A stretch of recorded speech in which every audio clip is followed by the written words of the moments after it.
home to some of the most well-known collections of art in the world, the museums of Paris cannot be missed. When planning a trip to the City of Lights, you'll absolutely want to include a visit to at least one of these incredible museums. We'll show you everything you need to know about visiting, getting tickets, and what it's really like to see these sites for yourself. Starting on the right bank of the Seine River in the first arrondissement, we'll visit the most famous museum in Paris, if not the world, the Louvre. Then it's over to the left bank in the 7th arrondissement to see the Impressionists at the Musée d'Orsay. From there, it's a short walk to Musée l'Armée at Invalides, where we'll come face to face with Napoleon's tomb.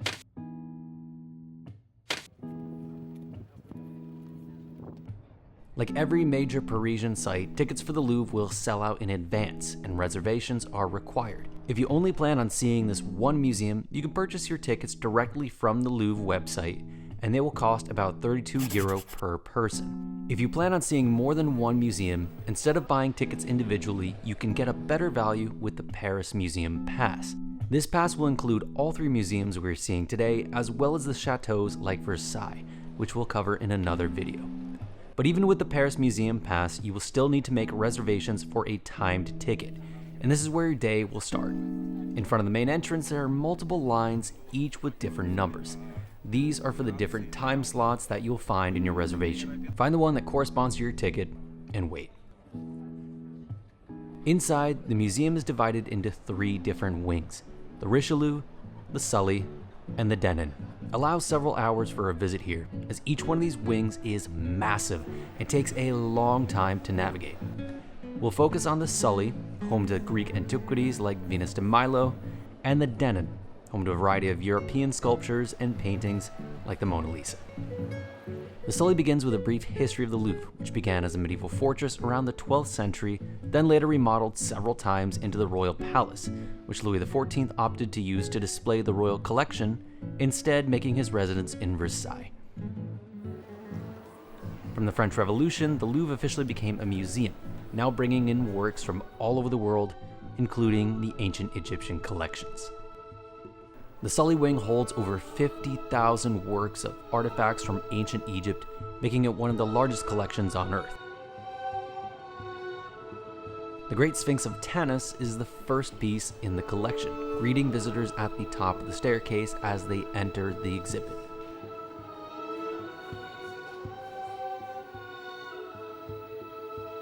Stone tablets set with hieroglyphics and books of early forms of stamps highlight the remarkable out of the everyday. Richly decorated sarcophaguses stare right back at the millions of visitors casually looking mortality in the face. The highlight of the Egyptian collection has to be the temple. Moving away from the intimate look at ancient Egypt, the Sully wing now expands, focusing on the scale of their limestone statues. Leaving Egyptian antiquities and going to the Greek, you'll likely notice the detail placed on the human body, specifically how things like clothes interact in a hauntingly realistic way.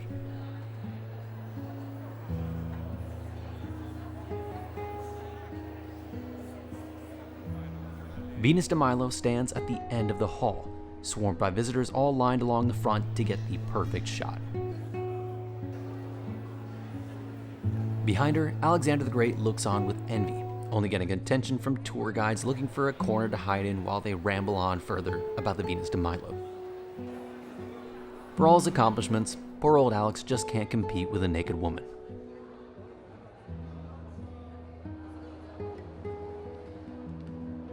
The Denon begins with a climb up a staircase, bringing visitors directly to Winged Victory. While the crowds have only just begun to gather, placing this Greek masterpiece at the top of the staircase with 4 different routes to take onward helps onlookers disperse, and you might actually get to appreciate this famous work for a minute. The same cannot be said for the Grand Gallery.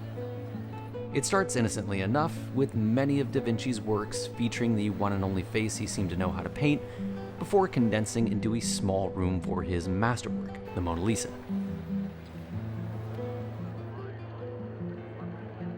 If you want to see her up close, you'll be herded into a massive crowd for what will be at least a 40-minute wait. While Da Vinci's work here is arguably his best, The time you'll get appreciating is painfully short, especially when compared to the claustrophobic wait. Perhaps even more disappointing is directly opposite Mona Lisa. The marriage at Cana goes completely unnoticed.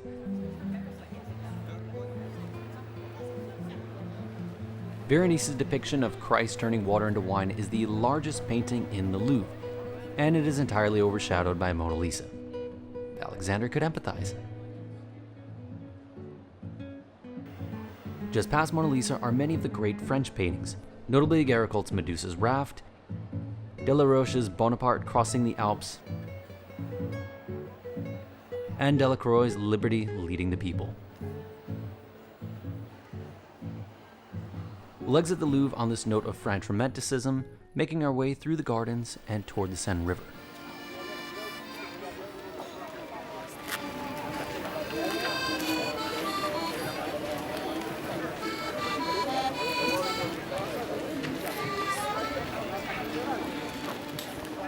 Along the way, don't forget to stop for a cheap Chinese souvenir from your local hustler.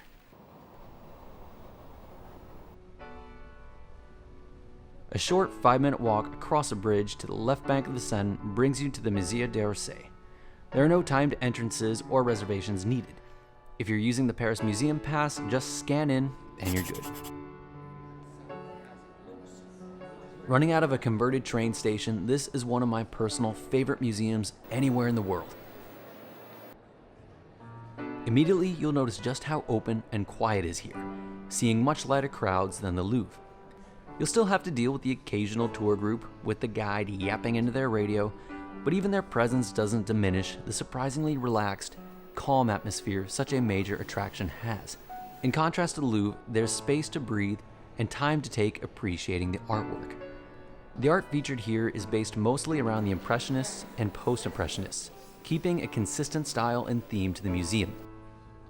The hazy work of Monet and Renoir leads into the dreamscapes of Van Gogh, and then to the more realistic tones of Bouguereau.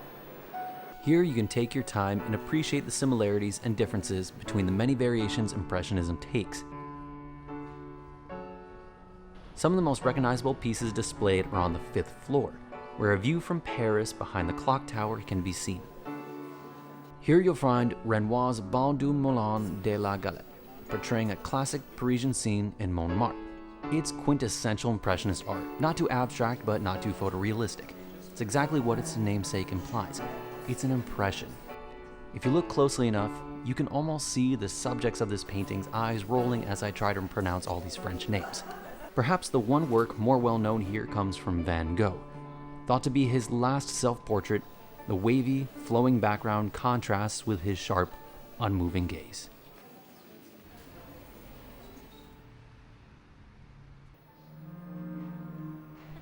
Leaving the Impressionists behind, we now move on to a purely historic museum. Musée l'Armée at Invalides offers both a fascinating insight into the ingenuity of the machines of war and a somber reminder of the human toll they take. Like Orsay, there is no reservation requirements and the Paris Museum Pass will get you in right away. The most interesting and unique parts of this museum all revolve around one man. Personal effects belonging to Napoleon are found near the front. His coat, hat, and sword are all kept behind glass, along with his collar of the Legion d'Honneur. Behind the main building is the dome, where Napoleon is buried.